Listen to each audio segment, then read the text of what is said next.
14주차 글로벌 이슈와 국제기구의 미래. 서론 왜 국제기구의 미래가 중요한가? 21세기 국제사회는 전쟁과 영토 중심의 전통적 위기를 넘어 기후변화, 팬데믹, 디지털 기술, 사이버 안보, 난민, 식량에너지 위기 등 복합적 초국가 문제에 직면하고 있다. 이를 해결하기 위해 UN, WHO, WTO, IMF 등 국제기구가 협력과 규범 형성의 역할을 해왔다. 그러나 강대국 경쟁, 전쟁, 보호무역주의, 민족주의, 디지털 주권 경쟁이 심화되면서 다자주의와 국제기구의 역할은 중대한 도전을 받고 있다. 1.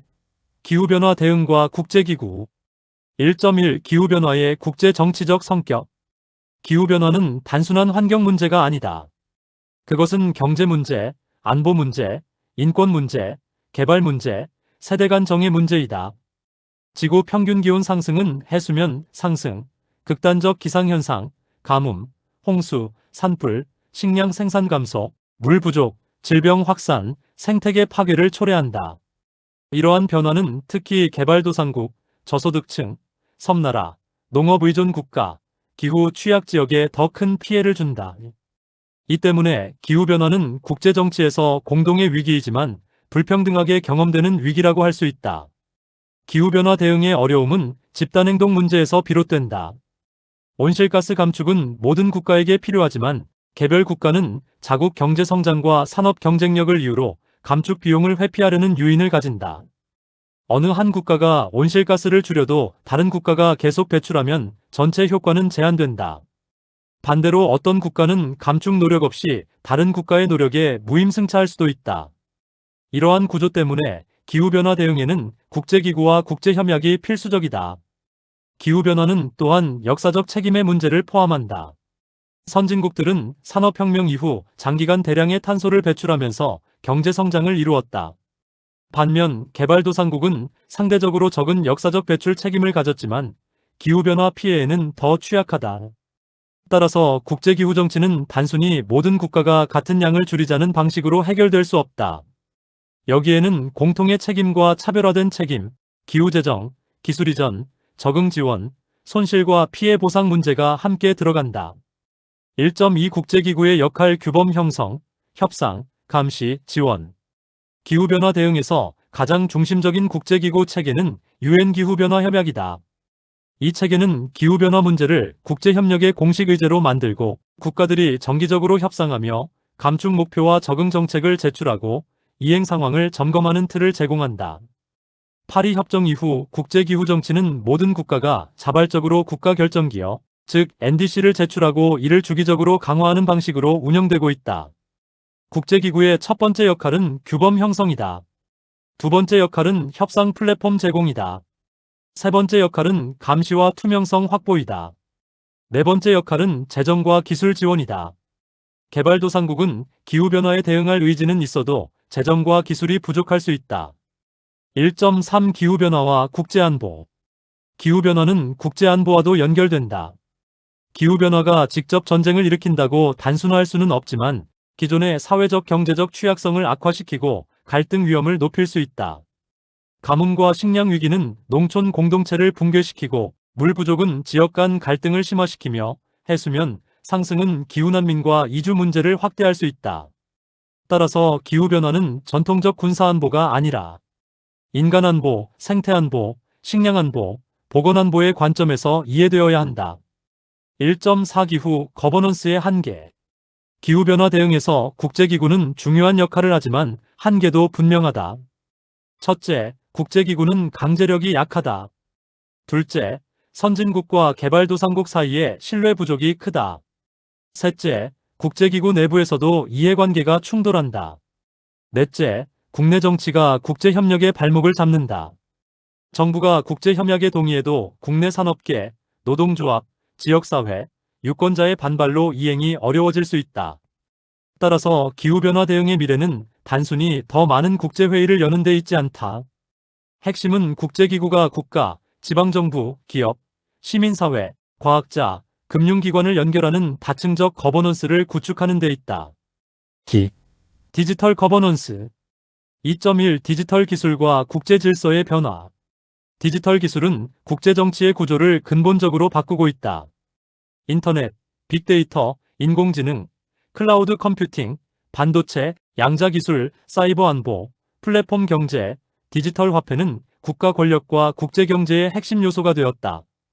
과거에는 군사력, 영토, 산업 생산, 에너지 자원이 국가 권력의 중심이었다면 오늘날에는 데이터, 알고리즘, 컴퓨팅 파워, 기술 표준, 플랫폼 지배력, 디지털 인프라가 새로운 권력 자원이 되고 있다. 디지털 거버넌스란 이러한 디지털 공간과 기술의 사용을 규율하는 제도, 규범, 정책, 표준, 협력 체계를 의미한다.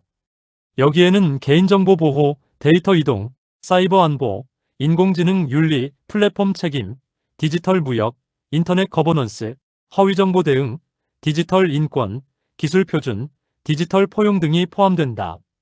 디지털 거버넌스가 어려운 이유는 기술 발전 속도가 제도 발전 속도보다 훨씬 빠르기 때문이다. 인공지능 기술은 빠르게 발전하지만 국제법과 국제기구는 상대적으로 느리게 움직인다.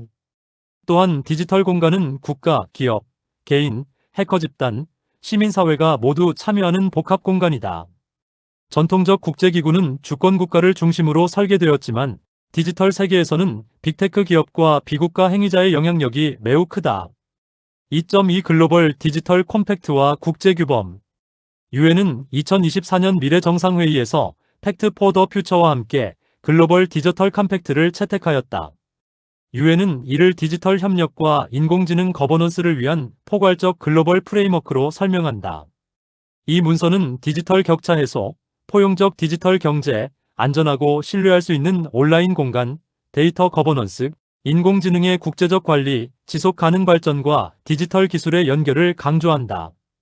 글로벌 디지털 컴팩트의 의의는 디지털 문제가 더 이상 기술 전문가나 기업만의 문제가 아니라 국제 정치와 글로벌 거버넌스의 핵심 의제가 되었다는 점이다. 디지털 기술은 경제 성장을 촉진할 수 있지만 동시에 감시사회, 알고리즘 차별, 허위정보 확산, 사이버 공격, 데이터 독점, 노동시장 불평등, 민주주의 훼손을 초래할 수 있다. 따라서 국제사회는 디지털 혁신과 인간의 권리를 균형 있게 조정해야 한다. 2.3 디지털 격차와 개발 문제. 디지털 거버넌스의 첫 번째 과제는 디지털 격차이다. 인터넷 접근성, 스마트 기기 보급률, 디지털 교육, 데이터 센터, 클라우드 인프라, AI 활용 능력은 국가 간의 큰 차이를 보인다. 선진국과 빅테크 기업은 데이터와 인공지능 기술을 축적하며 새로운 부를 창출하지만 많은 개발도상국은 디지털 인프라 부족으로 글로벌 경제에서 주변화될 위험에 처해 있다. 디지털 격차는 단순히 인터넷이 있느냐 없느냐의 문제가 아니다. 그것은 교육 격차, 소득 격차, 언어 격차, 성별 격차, 지역 격차와 연결된다. 예를 들어 농촌 지역의 학생이 안정적인 인터넷 없이 원격 교육에 참여하기 어렵다면 디지털 기술은 평등을 확대하기보다 불평등을 심화시킬 수 있다. 따라서 국제기구는 디지털 인프라 투자, 저소득국 기술 지원, 디지털 교육, 지역 언어 콘텐츠 개발, 여성과 취약계층의 디지털 접근성 확대를 추진해야 한다. 2.4 인공지능 거버넌스. AI는 디지털 거버넌스의 가장 중요한 쟁점 중 하나이다. AI는 의료, 교육, 금융, 행정, 국방, 물류, 번역, 연구, 문화산업 등 거의 모든 분야에 영향을 미친다.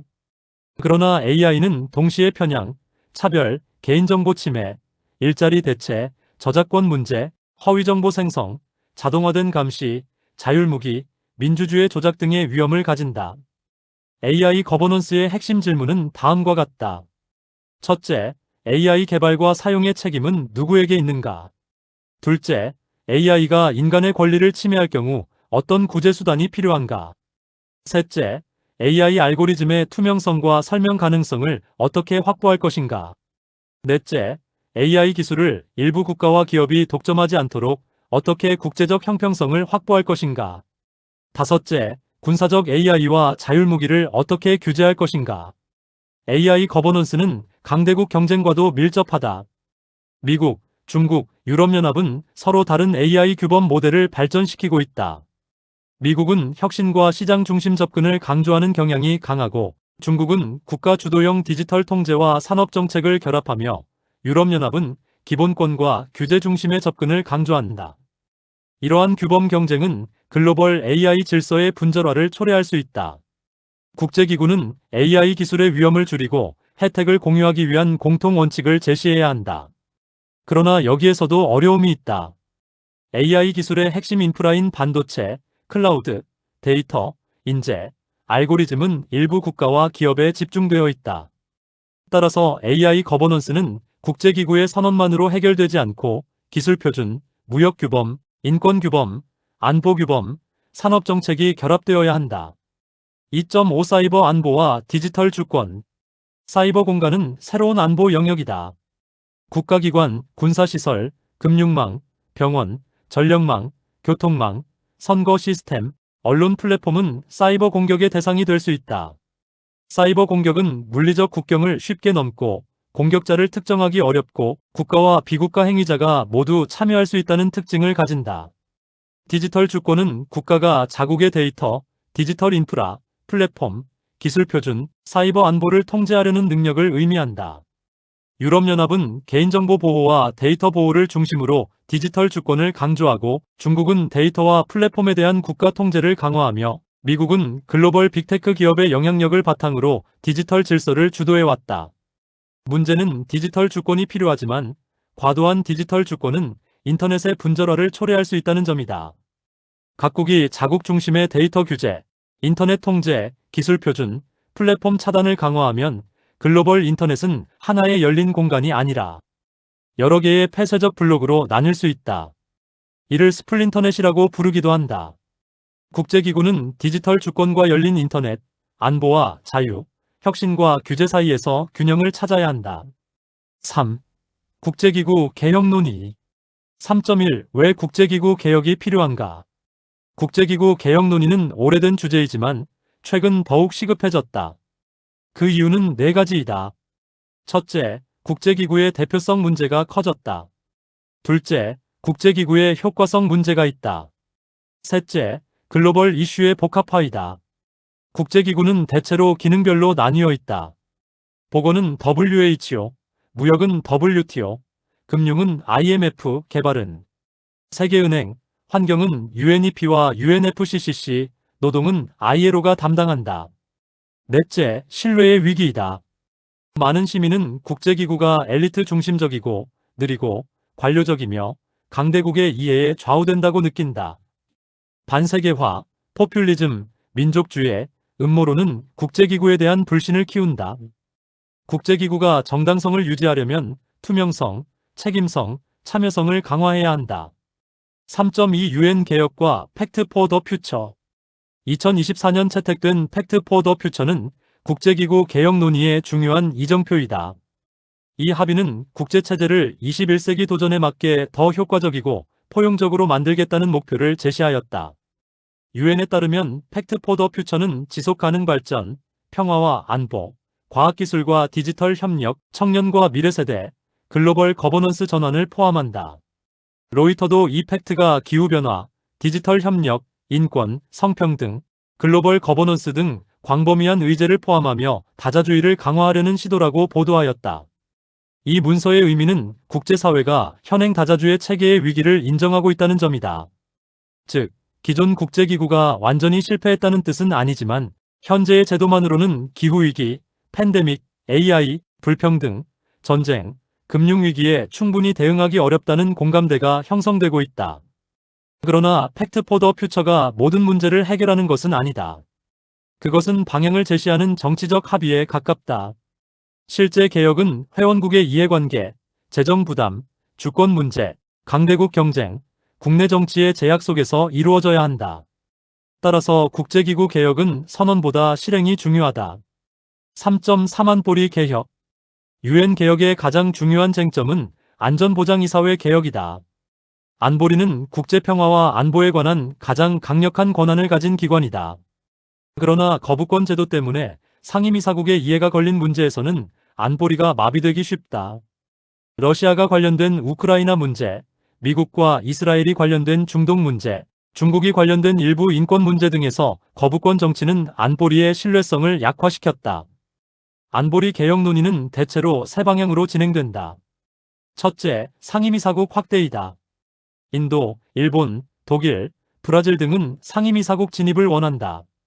아프리카도 대륙 차원의 대표성 확대를 요구한다. 둘째, 비상임이사국 확대이다. 더 많은 지역과 중견국이 안보리 의사결정에 참여하도록 하자는 주장이다. 셋째, 거부권 제한이다. 대량 학살, 전쟁 범죄, 반인도 범죄 등 중대한 인도주의 위기에서는 상임이사국이 거부권을 자제해야 한다는 제한이 있다. 그러나 안보리 개혁은 매우 어렵다. 유엔 헌장 개정이 필요하고 현 상임이사국의 동의가 필요하며 어떤 국가를 새 상임이사국으로 할 것인지에 대한 지역 내 경쟁도 크다. 예를 들어 일본의 상임이사국 진출에 대해 중국과 한국은 역사 문제와 지역 정치적 이유로 신중하거나 비판적 입장을 가질 수 있다. 인도의 진출에 대해서도 파키스탄이 반대할 수 있다.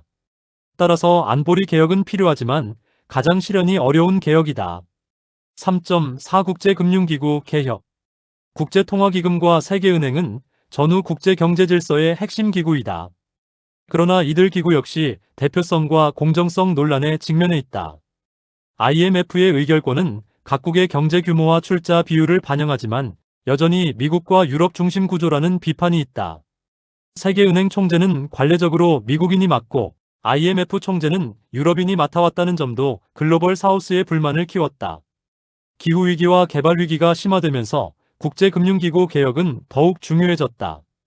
개발도상국은 기후변화 적응, 재생에너지 전환, 보건체계 강화, 인프라 개발을 위해 막대한 재원이 필요하다.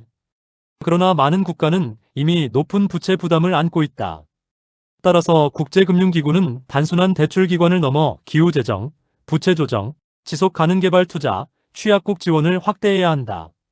특히 기후변화 대응에서 누가 비용을 부담할 것인가는 핵심 문제이다. 개발도상국은 선진국의 역사적 책임을 강조하며 더 많은 무상 지원과 저리 금융을 요구한다. 선진국은 민간 투자와 시장 메커니즘을 강조한다.